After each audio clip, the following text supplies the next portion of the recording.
Joined, we'll let them know you're here. All things supervision from some of your familiar faces know her and have had the honor to learn from and with her. And for some of you, Claire will be new. So let me share a little bit about her background with you.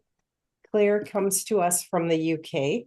She has a doctorate in education. She's an ICF Master Certified Coach, an accredited coach, team coach trainer, and is the founder of CoachME Beckett-McInroy. Claire is, and this was how I first became acquainted with Claire. Claire is a triple award winning coach and won the inaugural Coaching Impact Award from ICF in 2023 at Converge in Orlando and was the first one that ICF awarded for coach training. And because Claire's training methods are so innovative and so filled with thought leadership, I think they created the award for you, Claire. So it's just really, really wonderful. And I'm so glad you're with us. Claire's training program, Beckett-McInroy, offers level 1, level 2, level 3 certifications, mentor coaching certification, supervision certificate, supervision diplomas, as well as team coaching certifications. And she also offers executive and team coaching delivery worldwide. So anything a coach or a leader needs is available from Claire or from her whole organization. So we're so grateful to have you with us, and so happy in our first month of our Coach Echo community. I was going to say our CoachME community, but we've got all these great coach communities forming over in mostly North America. We can bring your voice and your wisdom to us. So over to you, Claire. Well, thank you so much for having me here. It's exciting. I really like the name Coach Echo as well. It's got such a lovely ring to it. And your branding's lovely and crisp and clear. And really nice to see those faces that I know and to meet new people as well. So what I thought I'd do to start with is a little overview of what supervision is, because I know from hearing from Shanaz and Katie that there's people at different levels in terms of their awareness of supervision. And so I often go back to when I was a teacher, which feels like another life, but when I was a teacher, when we're in training, we have a supervisor who comes into the classroom, observes us with the students, tells us what we're doing good, gives us tweaks on what we might do even better, but also looks after us in terms of that, are you okay? You know, maybe we're feeling a bit out of our depth with the content of the curriculum at that point, or, you know, with the behavior of the students sometimes. But then there's also the ethical thing. No, you can't write direct to the parent. It's got to go via the proper system, by the head of year, etc. So what I'm pointing to here is just an example of where supervision originally came from.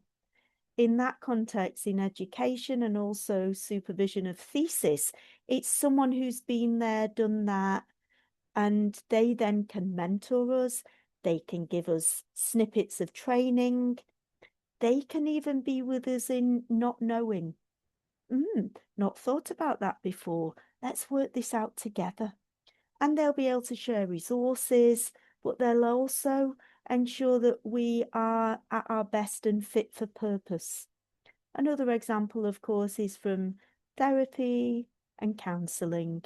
And it's essential that people have in those fields, and social work as well, someone who they can go to with their caseload to talk about their clients over time and specific sessions, so they can offload, but also so they can resource to be able to use that new learning in future practice.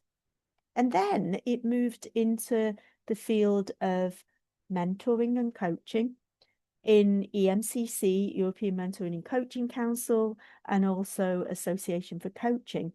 And then a few years ago, ICF realised the benefits as well and took it on board.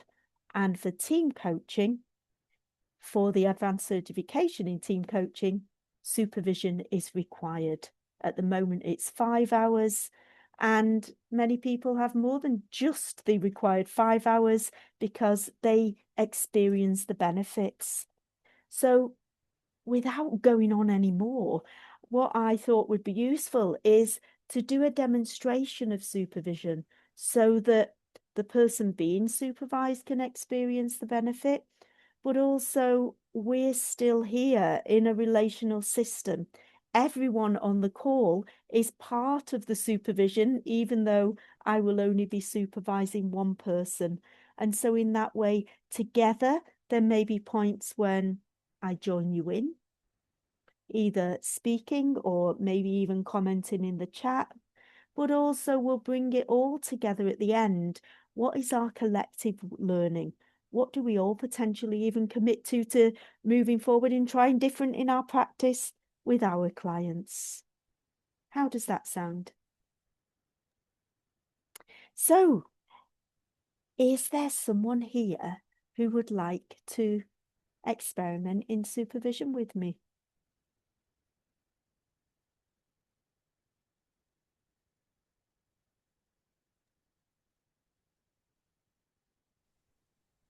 Jump in, Claire, if no one else wants to. Go for it, Scott. You're gonna love it. Awesome. Fantastic. So, Scott, are you comfortable with everyone else staying on camera? Or Sure. would you prefer them off camera? What works best for you? I am fine. However, everyone else is comfortable. I'm fine with that. Okay, because it can be interesting that even though it's our conversation for the supervision, of course, remembering that people are here and observing and listening and even learning themselves can add to the richness actually of the supervision experience, because you'll see nods now and again and some thinking going on, etc. And in terms of, we've probably got about 40 minutes, maybe a bit shorter. Anything that needs to be shared, we don't know each other, we've not worked together before. How together when your client work? Sorry, Claire, you were breaking up there for me. I don't know if that's on my end or not, but I didn't catch everything you just asked there. So what way do we would need to work together for this 30, 40 minutes?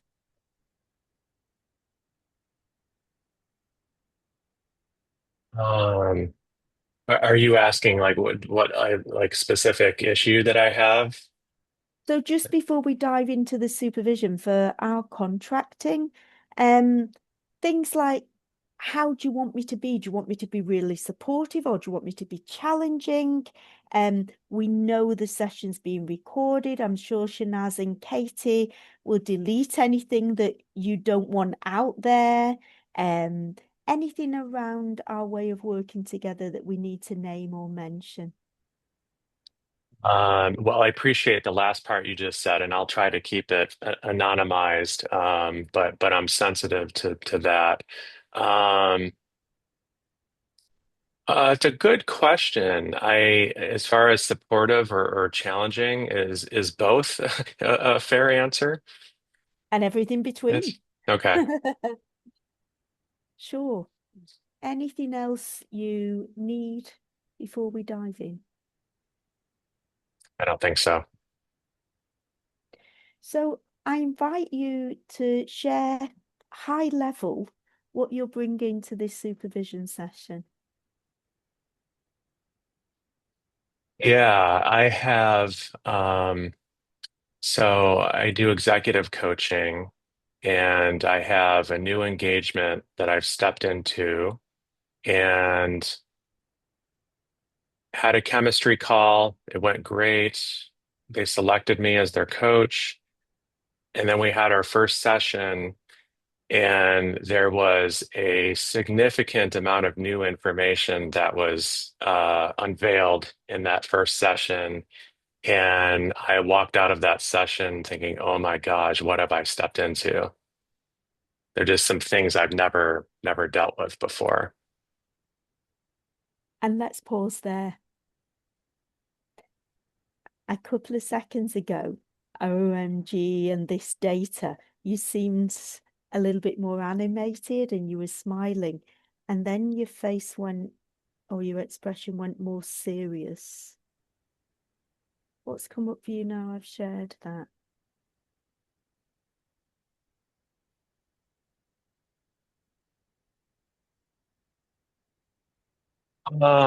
That's a good question. I mean, I think there's maybe a couple things. There's one of just uncertainty in terms of, boy, where is this going to go? There's a lot of moving parts. Um, and maybe uncertainty as far as, boy, did I even do the right thing, right? Of stepping into this.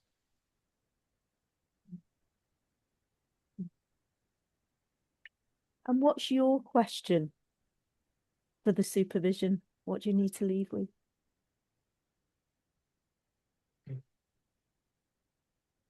That's a good question. I raised my hand without having clarity on that. I just know it feels messy for me. Um, I don't know what that question is yet.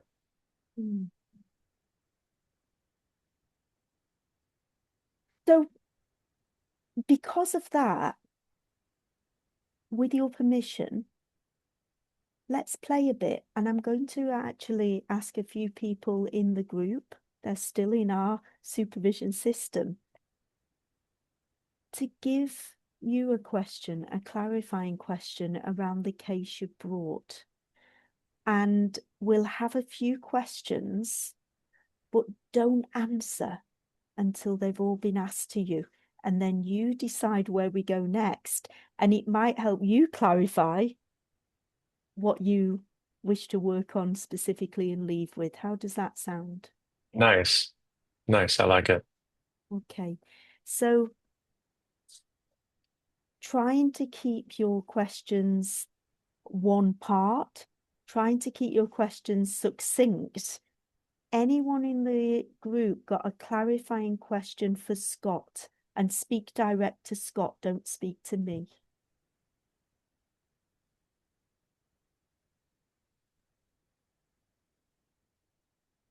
I could get us Shanaz. started. Scott, I'm wondering what concerns there are for you. Thanks, Shanaz. And great, Shanaz, because you let that question land. Katie. Yeah, what would be different if the client shared the information in your initial conversation?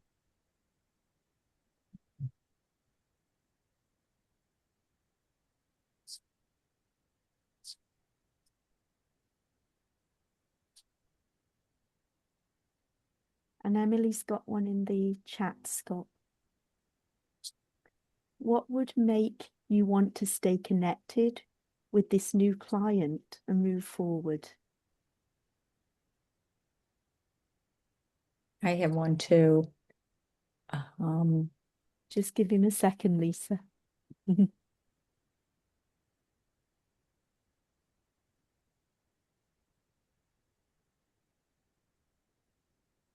Yeah. So even with the concern, right, holding the concern on one side, what strengths do you already see that you can bring into this coaching relationship?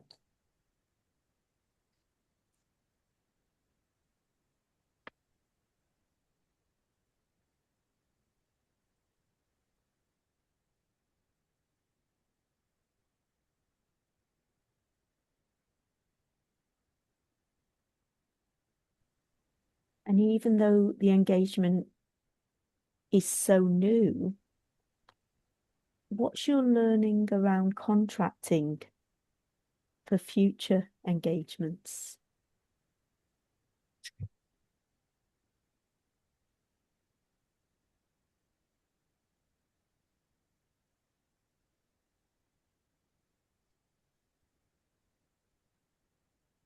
Sean. Yeah, I still don't know if I'm going to word this right, but with this new information, what aspects just make you anxious because you don't know how to help them get there versus you're not sure it's the kind of work you should be doing? If I could add to that, or something else entirely different. Yeah.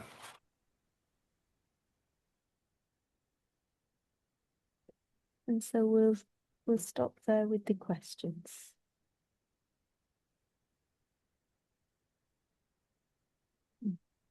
Although I like Sonia's, so I'm going to say that. What clarity would be helpful to know at this moment? And let's go to right this moment even.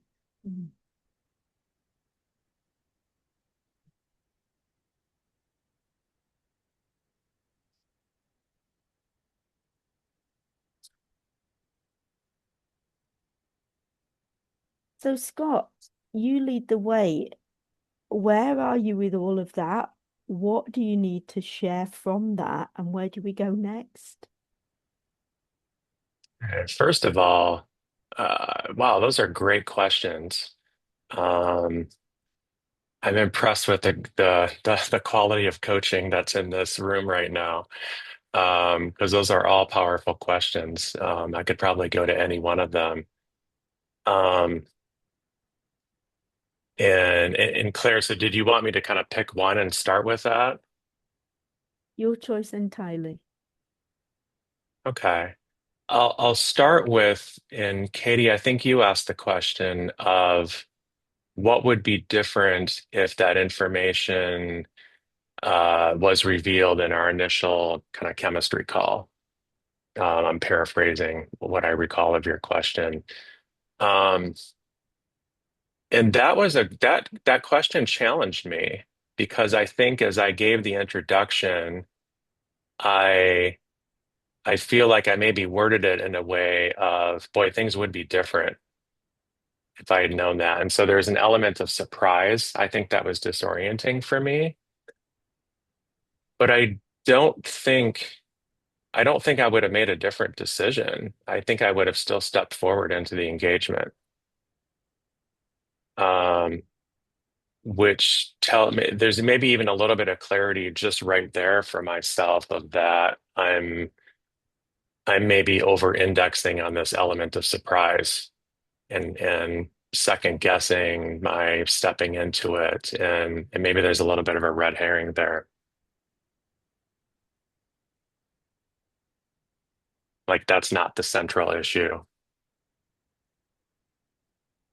So what is the issue?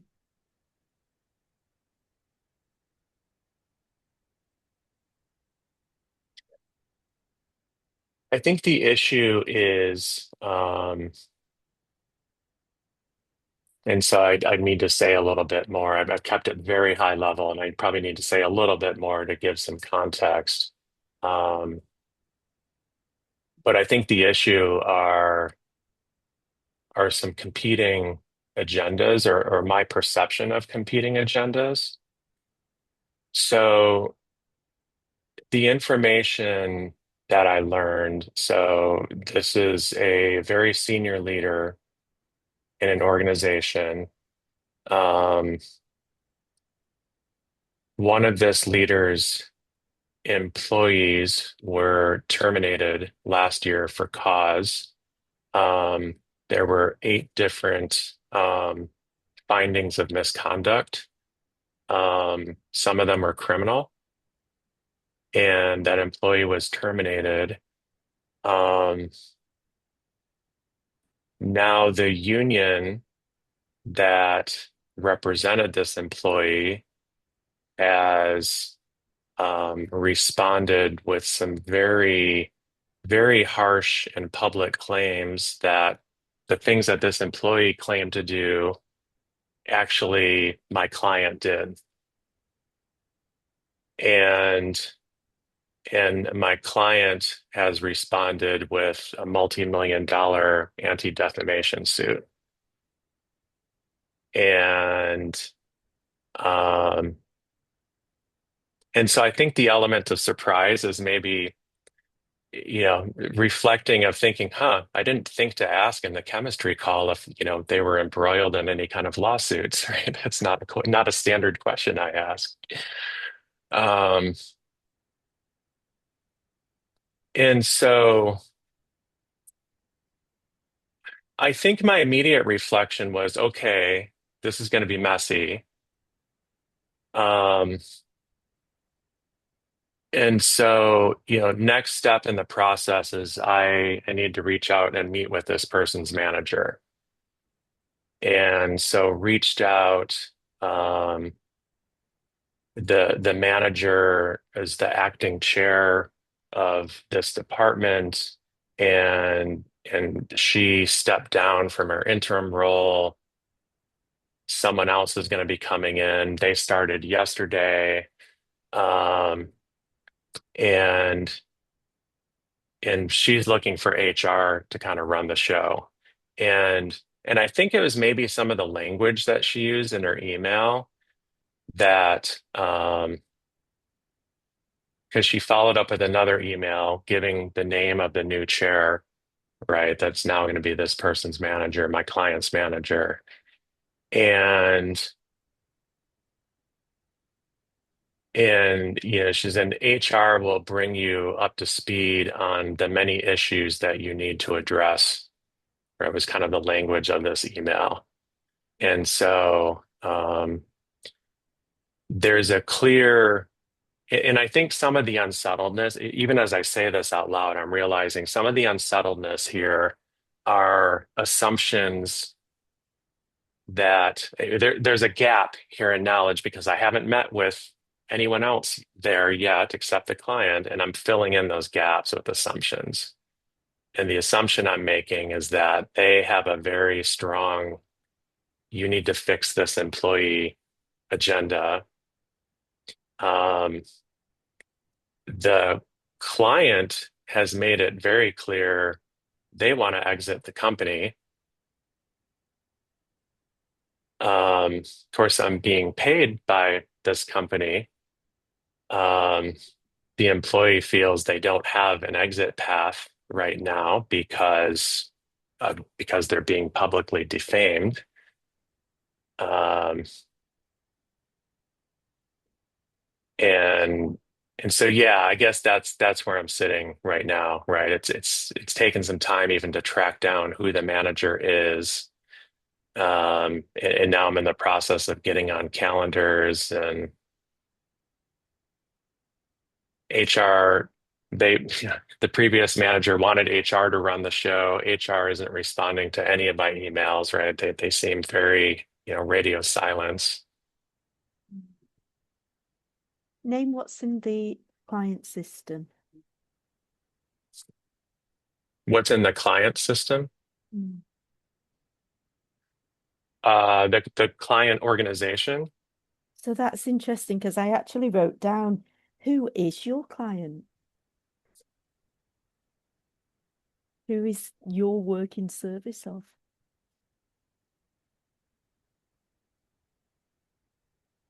Well, therein lies the tension, right? So I'm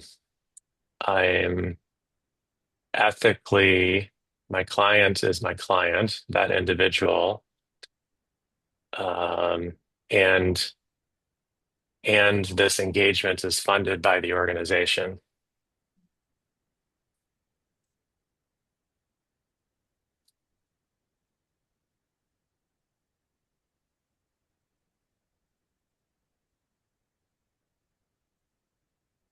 And so there feels a stillness in our system right now. And I'm just curious about that. Stillness. Mm. I'm just waiting for you to ask the next question. Simple as that. Mm. So, with all that's been shared so far, what do you need by the end of this session?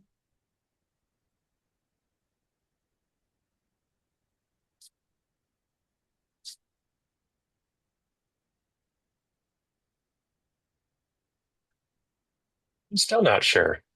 Mm. Maybe it's just I, processing. yeah, I was just going to say, I'm not yet convinced it's more than that. Mm. And I will say for me, this is a little bit unusual because I'm an internal processor. Mm. Generally, I'm not a verbal processor. Um, and so I think maybe there's an element of I've been trying to internally process this for a couple of days and I'm spinning my wheels. So And maybe that's what inclined me to raise my hand this morning. yeah, yeah. So as you're spinning these wheels, what's going on inside you and where are you holding that?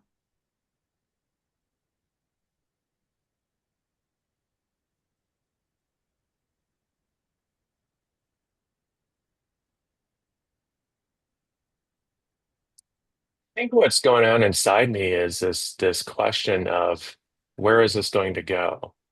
Mm. And that's interesting. It's interesting that that question would perturb me because I could point to any engagement after an initial session and I can't script out how it's going to go. So why does this bother me more than all those other ones do? Mm. And if you I, looked at this, yeah. go on, go on. I was going to say, I think there's elements of, as I'm processing this kind of out loud, I think there's elements of maybe I feel a little bit intimidated because I haven't encountered this kind of situation before. Um, there is also in the allegations, um, my client is an immigrant and the individual who is terminated is also an immigrant from a different ethnicity. And there's a lot of racial um, undertones in the allegations that have been made. And I think that's another thing where, as I was reading this online, I'm like, oh my gosh, what have I stepped into?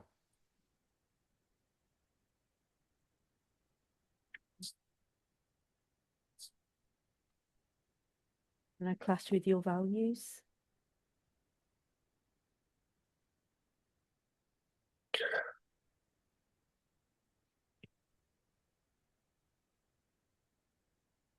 Well, I mean, any kind of racism would clash with my values. But I think it was more, I think there was more of a second guessing myself of there's a lot of stuff here, and am I equipped to handle all of this? And at the same time, I'm not being asked to handle all of this, right? So there's a lawsuit that's going on as we speak. She has an attorney. That's her attorney's role, right, to litigate. Um, but there is a part of me that has wondered. This thought has crossed my mind a couple times now since that initial session is, well, is everything my client told me factual? Because there's a lot of he said, she said, or in this case, she said, she said, right? And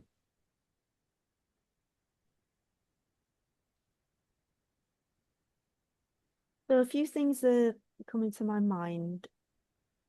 If I just blurt them, is that okay?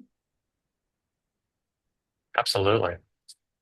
So one is potentially imposter syndrome.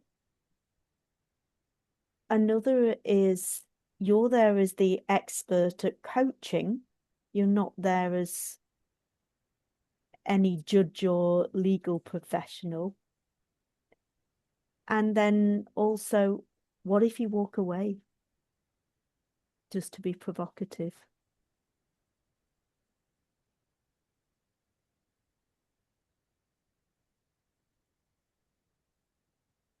Yeah, I mean, I think maybe taking those one at a time. Imposter syndrome. Yeah, I think absolutely that's what I'm feeling when I'm looking at these things that I haven't encountered before. And and I think there's a part of me that's wondering, am I up for the task? This is big and messy. Am I up for the task? So I think that's the imposter syndrome. At the same time, going back to Katie's question, had I known this, if this all came up in the chemistry call, I wouldn't have decided differently. So I think there's a tension there between confidence that yes, I can do this, and that imposter, am I up for this? Um, I'm sorry, I forgot the second thing you said. You had three things. You're the expert at coaching. Yeah, and that brings me back to what is my role here? Mm. So, yeah, I mentioned that question that came up for me of like, is my client telling me the truth?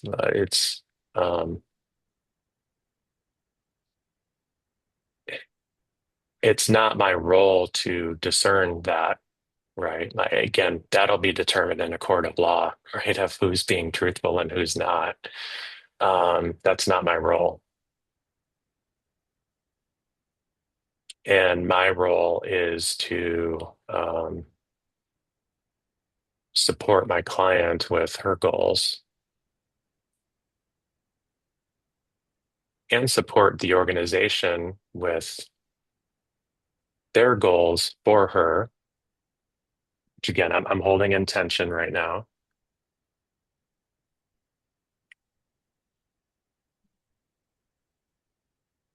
But I've seen tension there before, so that's not a brand new thing.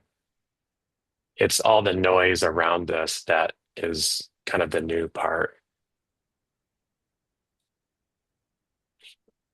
Is there someone else you need to have a conversation with about what you're experiencing?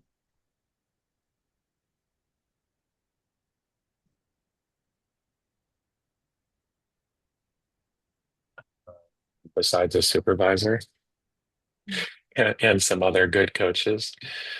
Um,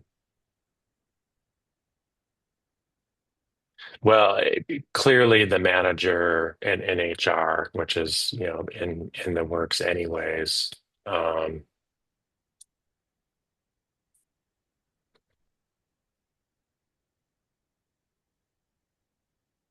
yeah, I guess there's no one else that's obvious to me at this point. How vulnerable can you be with your client?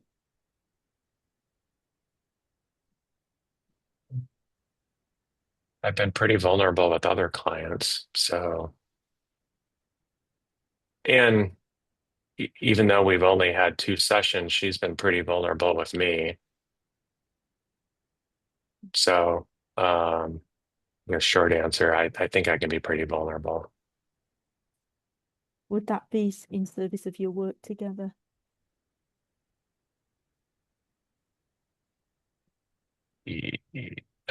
It would have to be.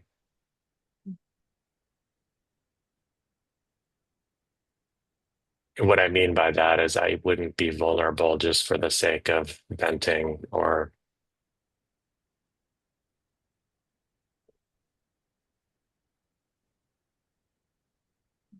like here I feel like I'm doing a bit of word vomiting, right? Without having a clear, you've asked me a couple times of what do I want to get at the end of this, and I haven't been clear on that.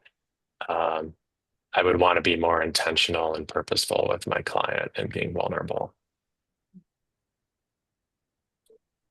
And to just go somewhere entirely different, if you had a magic wand or Aladdin's lamp, what would your hopes and dreams be for this work together with your client?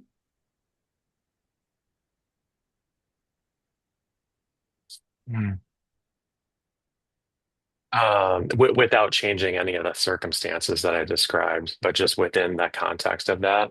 Yeah. Um, I think I'll just give the first thing that came to my mind is that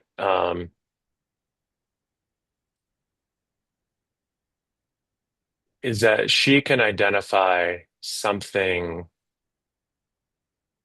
um, while she's there in that role. Like she's made it clear she wants to exit. Um, it also seems pretty clear this exit isn't going to happen tomorrow, right? I think her lawsuit could long outlast our 6 months together. Um, so that she could find some things that would be useful for her to work on for her development while she's there in that role, and that her manager would be aligned and nodding their head with, yes, that development is what I want to see for her as well.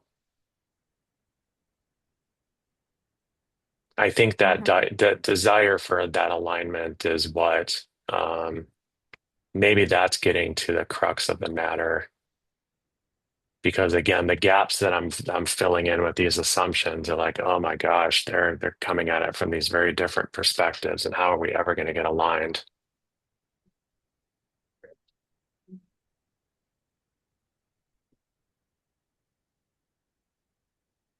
And how about for you as a coach, if you had a magic wand?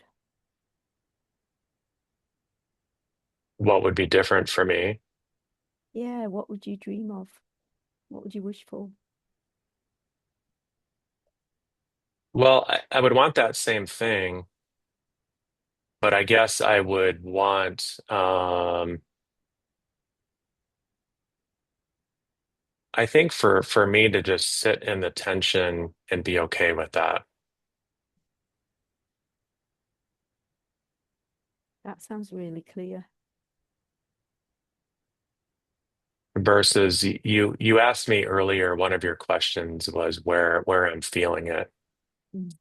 And as I was thinking, trying to internally process and spinning my wheels, there was this tightness in my stomach, and I could feel it today as I started to kind of convey, the situation. I could feel that same feeling. And I think that's my body's way of saying, danger, danger, this isn't okay. You're not safe. And I think just sitting with that uncertainty, um, and that conflict, and it's going to be okay. It's going to be okay.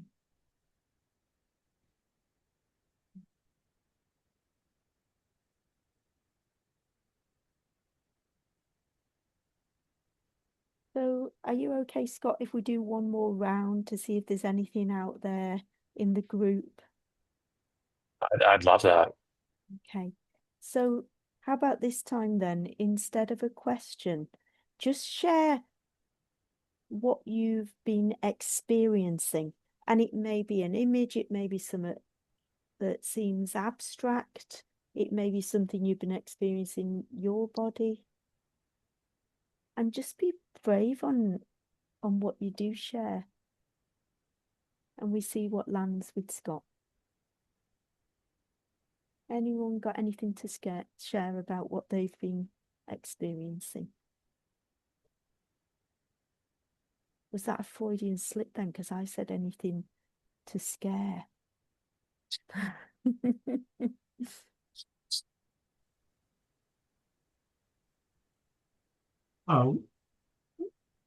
Thanks on my mind, Scott. Thanks, by the way, for being willing to do this in front of everybody. But I was just thinking of a recent time where I find myself entering a situation where the promise of what's possible is a little intimidating, and then I just went back and had to remember, like, I've entered lots of uncertain situations and learned my way to the other side successfully. And so that is going through my mind, and it's what I'm thinking for you, right? I'm sure you've entered uncertainty, so it's almost like going back and revisiting to help yourself as you enter this new situation. Yeah, I love that. Thanks, Sean. I can share. Well, first of all, thank you for sharing. And I think we can all put ourselves in your shoes of experiencing something like, oh, wow, this, this is messy and more complicated than I thought it would be.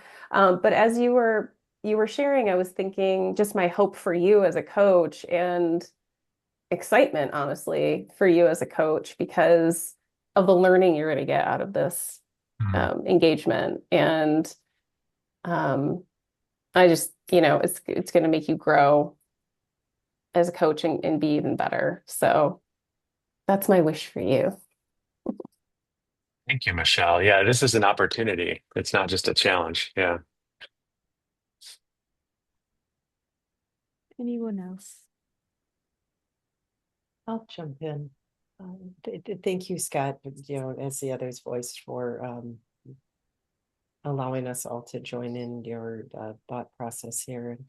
And noticing for me was the code of ethics and the read the code, and then the code is like, oh, that's for another time. And then it's like, oh, that might be for today. Came up for me. And then the other thing that came up for me is how might my coaching be different if confidentiality is waived due to a subpoena of any notes or materials.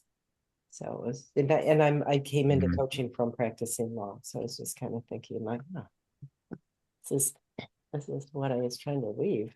But so that's And I just to had add to not, that, yeah, just to add to that, do you take notes? And would you take more notes or no notes in this case?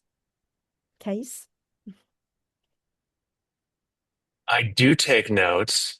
And my tendency is to try to make them fleeting. Sometimes it's even just a word here or there. But then after the session to kind of fill in, some more context.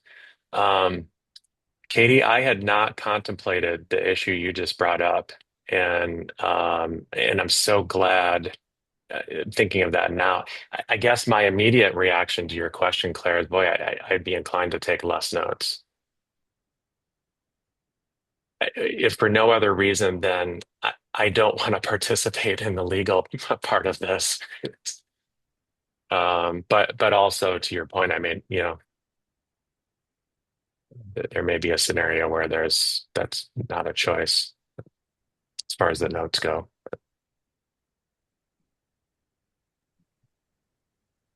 Maybe I can jump in and share as well, Scott. As everyone else has said, I'm so grateful for your willingness to describe a really challenging situation. Um, I was surprised by the flooding of, oh my gosh, this is like situations I feel like I've been in different ways, and they're not all the same circumstances, but um, just the emotion of feeling a little bit lost and overwhelmed. Things from decades ago, things, from last week. So seeing that shared kind of experience and just hopefully for you to just understand how very much not alone you are as you're going through Mm. those journeys. Um, and also, it was really helpful for me to have this exercise to consider, a recent thing that I'm going through, where I was able to say, okay, like what are these different players that are part of the system, and seeing that a little bit more clearly. Um, the last thing that came up for me was to wonder for you, because you too could have been in the audience and someone else could have been sharing a scenario like this today. So I'm just wondering, if the spotlight wasn't on you, what might you want to reflect on?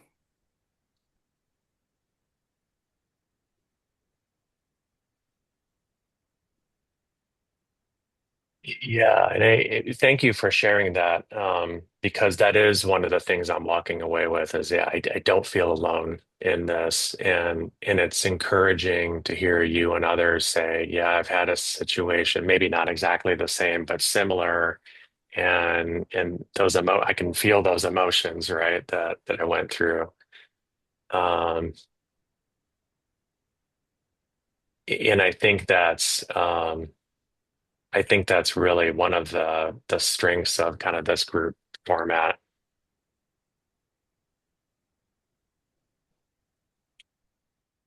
And then Scott, Emily's written in the chat, I'm noticing clarity and your energy of learning in the moment you shared the process. Mm.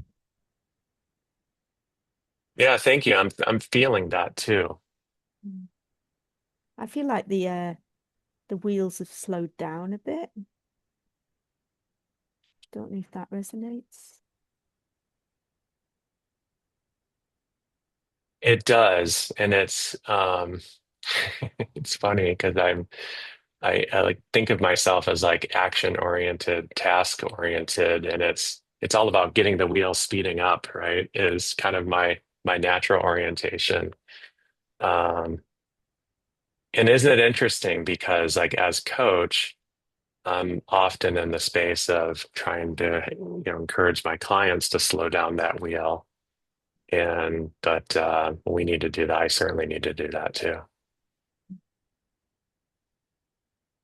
I was also thinking, I don't know if this is public or private sector, but what does the board need you to focus on in your work with this client?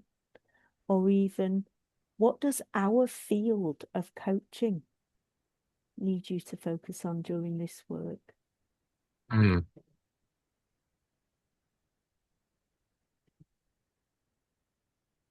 Those are good questions. Is this a good place to close? I think so. And gosh, thank you. And thanks everyone that participated in this too. I did not come in this morning expecting to raise my hand. That was very impromptu, and I really appreciate that space that you provided for me. Thank you for your bravery. I'm thinking of the words of, was it Star Wars? May the force be with you. We're here, even if you can't see us.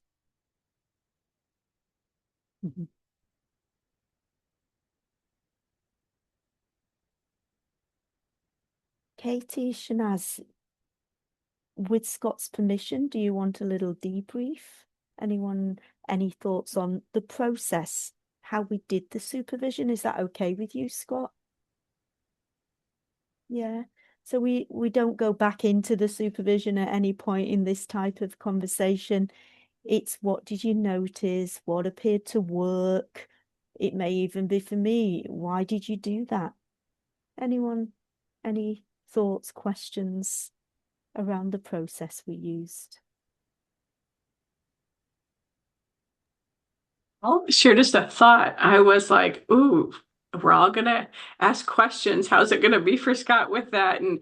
But I really liked it. It was an interesting perspective. And I thought that was brilliant and probably could go different with different groups. But with this group, I thought it was lovely. So thank you. That was new.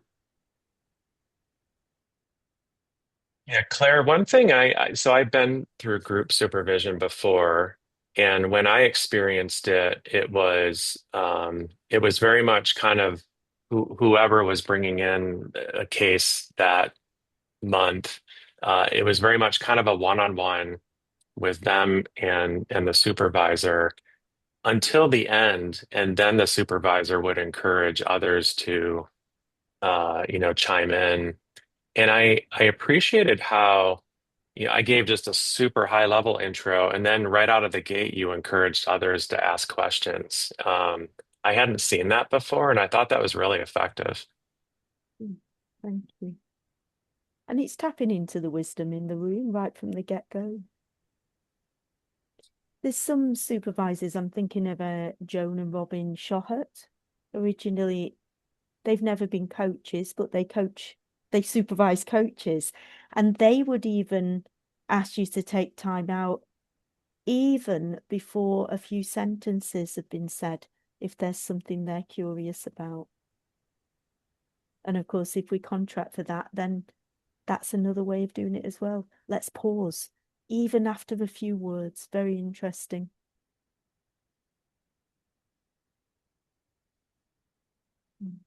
And if it's a really big group, then what I do is we've got the person that's being supervised. We ask a few to be just outside the fishbowl, and they would be involved.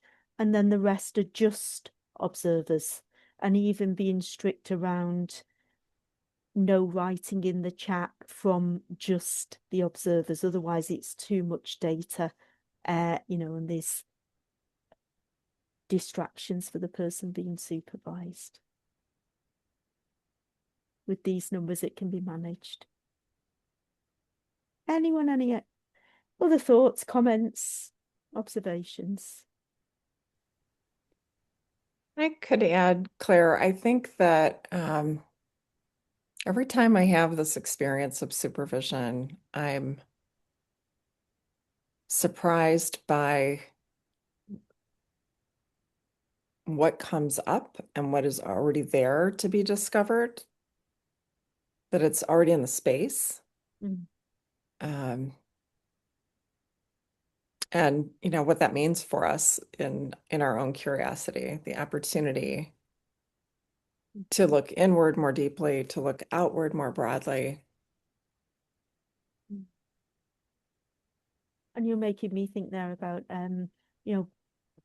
a blended approach and drawing on different modalities. Another place we could have gone is psychodynamic. What are your first experiences of this type of feeling? Yeah. Existential. Why are you a coach? All sorts of ways we could go. Katie. Yeah, thank you. As part of our Coach Echo community that's forming here, encouraging reflection and supervision is one of our main goals. And thank you so much, Scott and Claire for facilitating, Scott for modeling what that can look like and feel like. It's great to see the seed planted in this particular soil. Pleasure.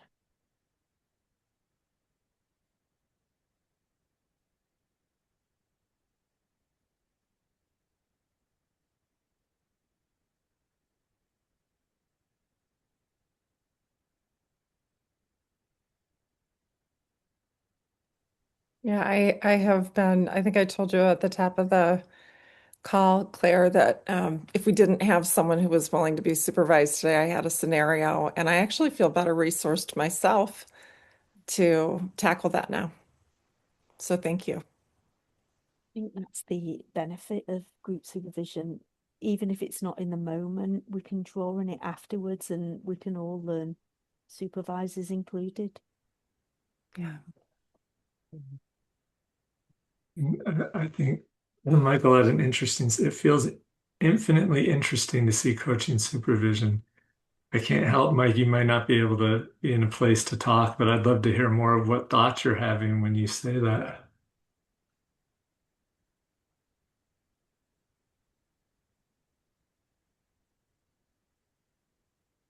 And sorry, don't answer if it's not the right space to do it, but you just got my attention. I'll answer in parallel to Michael's pondering.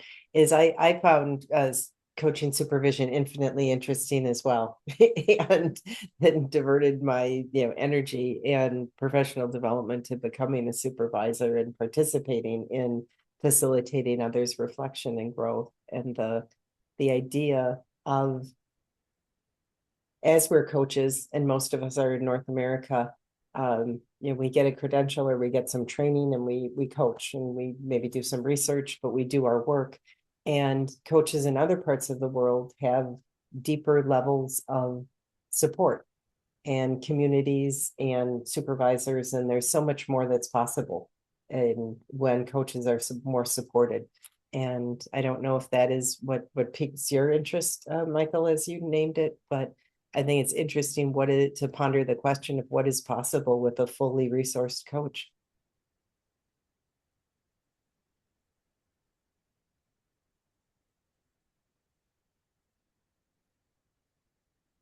For me, supervision, you can hear yourself think so much more. Mm-hmm. Mm-hmm.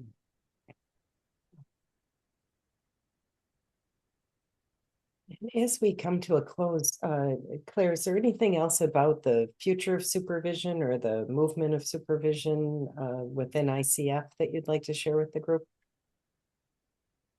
Well, I'm sworn to secrecy in parts because I'm working at the moment as a volunteer advisor for credentialing in standards for mentoring and coaching supervision, coach mentoring. There's more coming.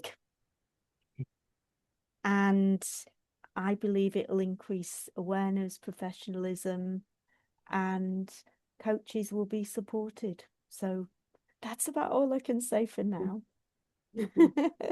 Yeah, thank you. And just on a tactical note, supervision is now available for continuing ed credit under core competencies.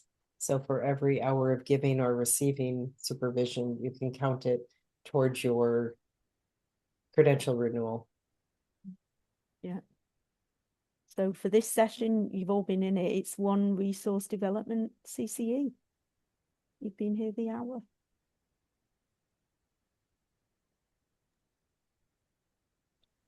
And is this something that's, sorry, whoever I just cut off, is this going to be something that will be ongoing When you in say this community, like in this community, like monthly or? yes, group supervision is part of our offer on ongoing monthly. We won't have the expertise of Dr. Clare with us, but Dr. Clare trained supervisors will be present. Yes, yep, that's one of our offers. Yeah, it's amazing. Today was the kickoff. Claire, thank you so much for being with us. This was really valuable as always. And Scott, thank you as well for being a willing participant in our Thank you. experiment today. I was the beneficiary of it, so thank you. Yeah, thank you. Thank you all so much. And next week we have Emily, who is with us on the call today. Emily Roberts will be presenting on coach well-being and offering some stress management and other modality tools for us. Nice. Wonderful. We're excited to have you, Emily. Look forward to it. I love that.